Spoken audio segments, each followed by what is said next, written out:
There are days when even the sunlight through the window feels farther away. You wake up with that familiar stiffness in your hands, the ache in your back that's been whispering louder each year, and a thought that quietly lingers. Is this just how it is now? It's a feeling many don't speak about.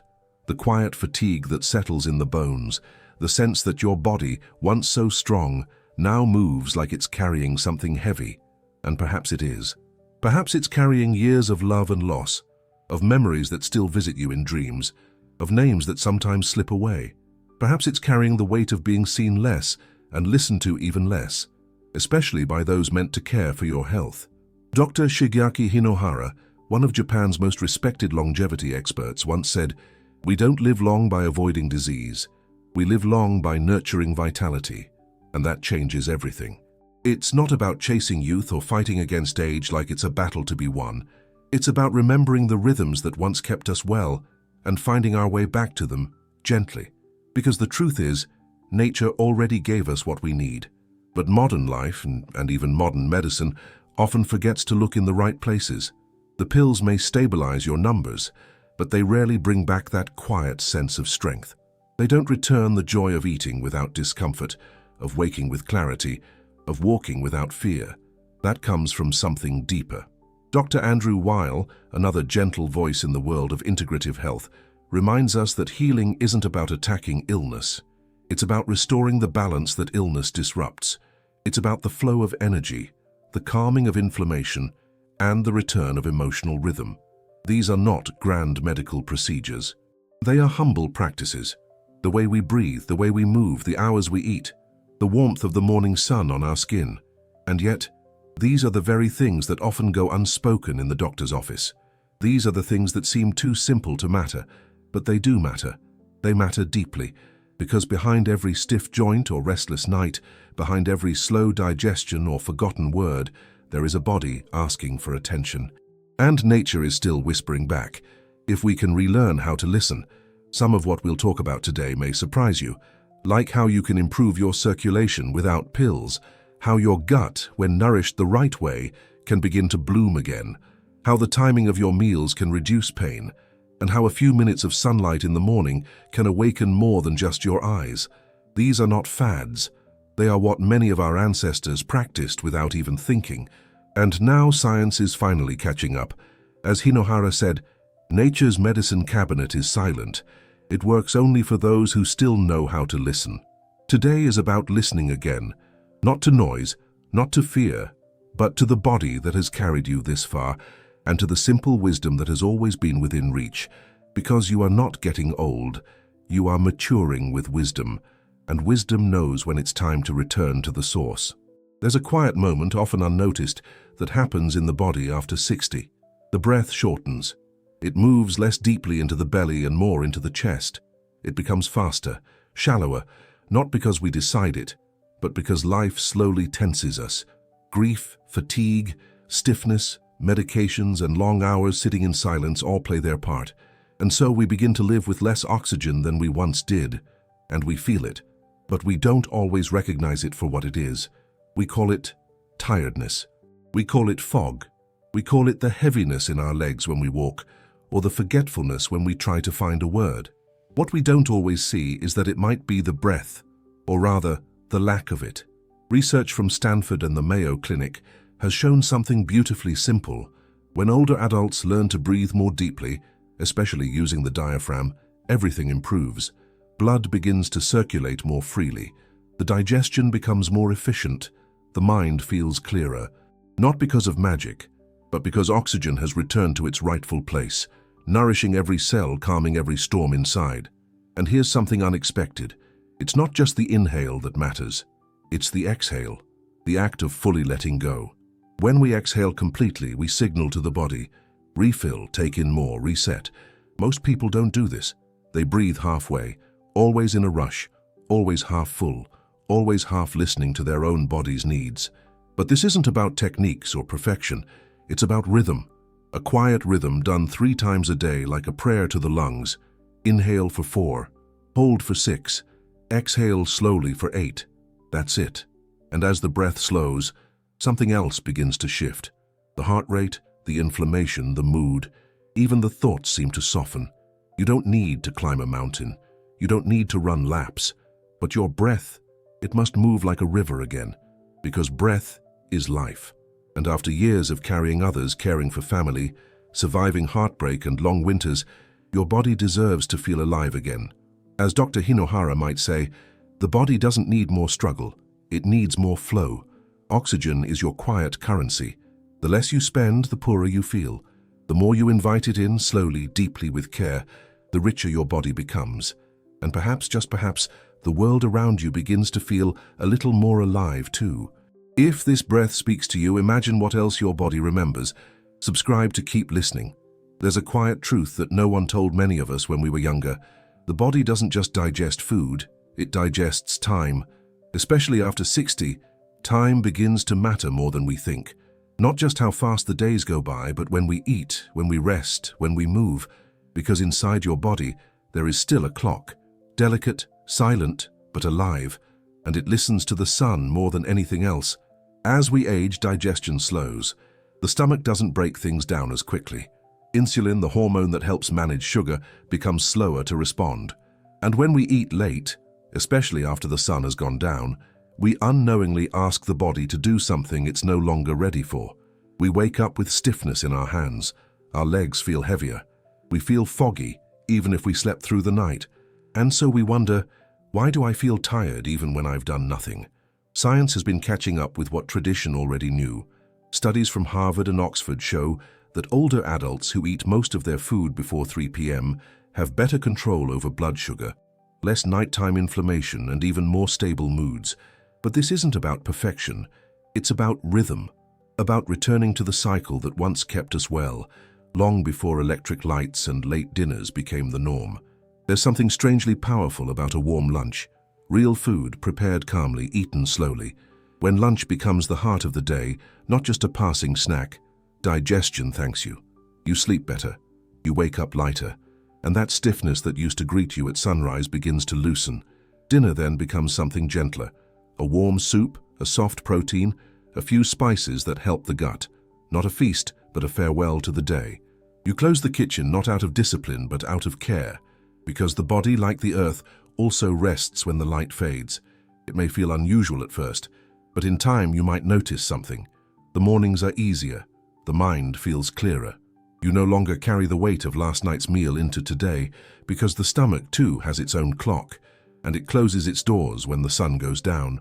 Those who honor that clock often find that their body, once again, begins to trust them. And that trust brings energy, not the kind you force, but the kind that flows naturally, like the warmth of daylight on your skin. There are days when the body feels as if it is wrapped in wool, every movement muffled, every step a little heavier. Often that silence is not just muscle or age, it is emotion. After years of careful steps, cautious choices, and the quiet fear of falling or hurting, the urge to remain still grows. Stillness is understandable. Stillness is protective.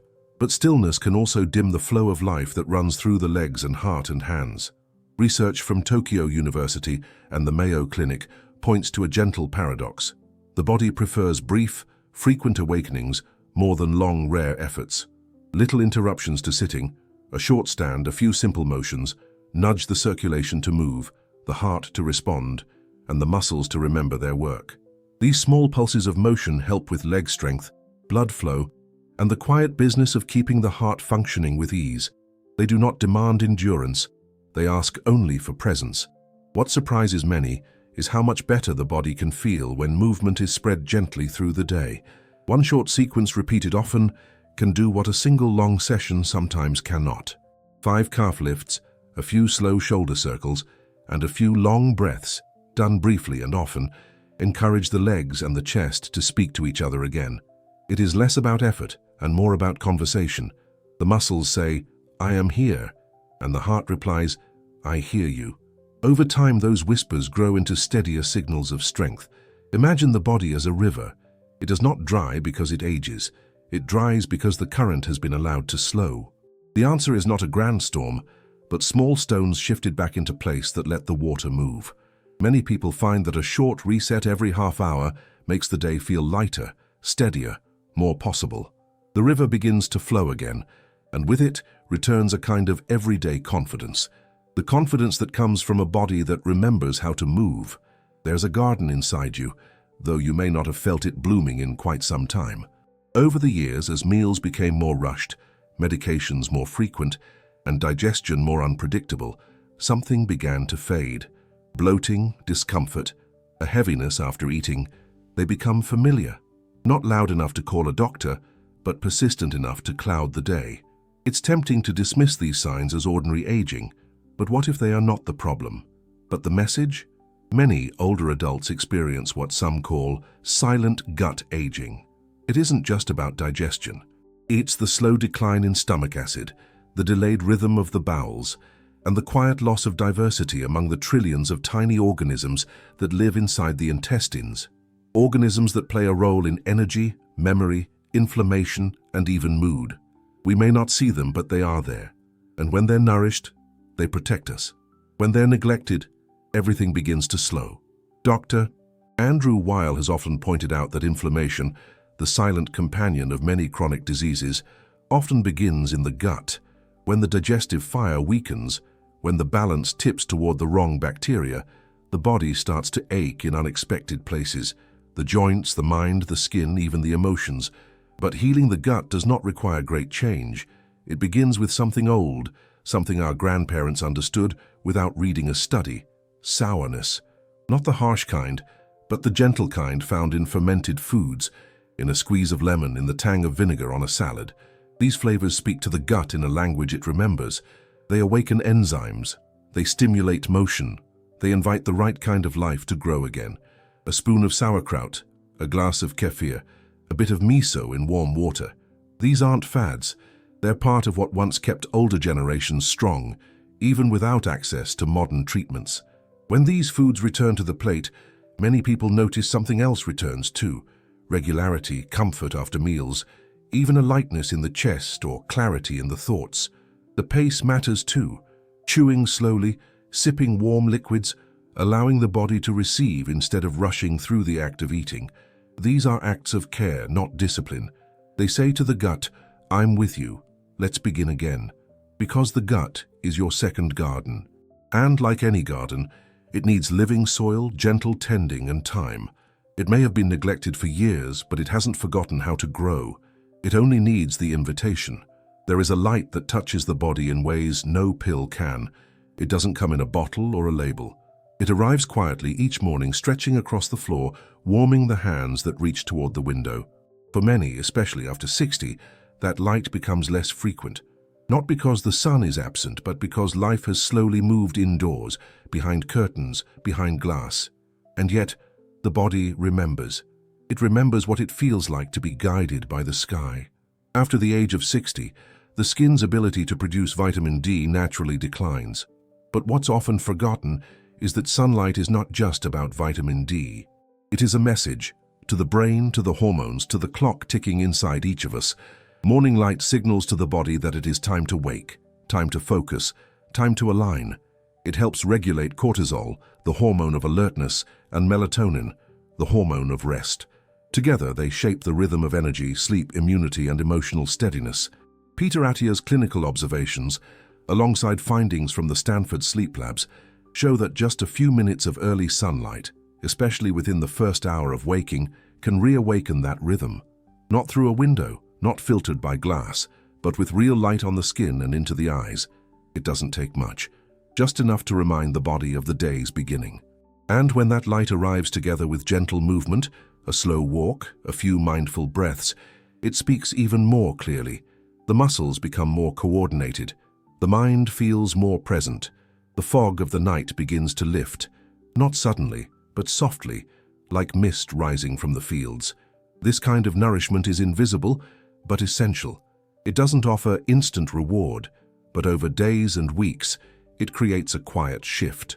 Sleep becomes deeper. Mood becomes lighter. The immune system, often so worn down by age and medications, finds steadier ground. Because the sun doesn't just light the sky, it calibrates your inner time. And time, not the number of years lived, but the quality of the rhythm we follow, is what shapes our health more than we know. It's easy to forget this in a world of screens and schedules. But step into the morning, even briefly, and you may begin to feel something ancient and familiar return. A pulse, a pattern, a quiet yes from the body you thought had grown tired of listening. It hasn't. It's only been waiting for the light. There comes a moment in life, often quiet, often late, when we stop looking for a cure and start longing for something deeper. Not just less pain, but more clarity. Not just the absence of disease, but the return of rhythm. The sense that our days still carry purpose, that our body still remembers how to care for itself, even after all it has endured. Dr. Shigeaki Hinohara once said, "Aging well means staying interested in movement, in food, in people." And there's something profound in that. Health does not arrive from fear or force. It begins with attention, with noticing the signals, with listening, not only to advice but to ourselves. Dr. Andrew Weil speaks of the body not as a broken machine, but as a living system, one that wants to heal, one that leans toward balance when given the chance.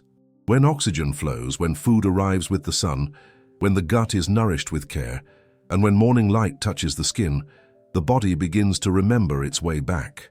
Back to energy, to sleep, to clarity, back to a kind of peace that doesn't require perfection, because what we've spoken about here is not alternative medicine. It is original medicine: breath, sun, movement, warm meals, sourness and stillness. These are the medicines our ancestors knew. These are the rhythms our cells still crave. And they are within reach, not in a clinic or a label, but in the moments we create with awareness and tenderness. Start not with urgency, but with observation. Notice what softens your belly, what brings ease to your joints, what gives you energy without force.